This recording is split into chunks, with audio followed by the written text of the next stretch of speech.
लज्जा महँगो ब्राउनी खाएर यसो देखाइदिएको।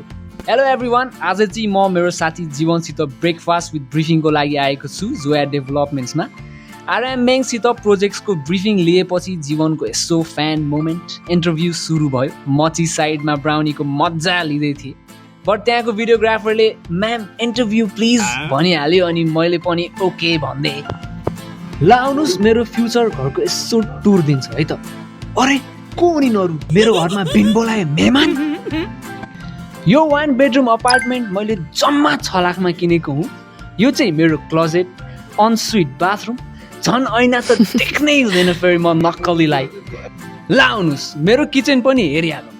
ए यो को बिचमा डिस्टर्ब गर्न आएको? काम गर्ने त माहौल नै छैन। यसो हलतिर गएको त मेरो यो घरको बुकिङको लागि यति धेरै मान्छेहरू जम्मा भइसकेका रहेछन्। किनभने यस्तो flexible payment plan, 20% down payment मात्र 1,50,000 अनि 1% इन्स्टलमेन्ट पर मन्थ, त्यो पनि 80 महिनासम्मको लागि। यस्तो राम्रो कम्युनिटी दुबई इन्डस्ट्रियल सिटीमा। बुकिङ ठ्याक्कै सकेकोमा त मेरा साथीहरू सबै बधाई दिन आइहाले। त्यसपछि म अफिस फर्केँ, ब्याक टु वर्क।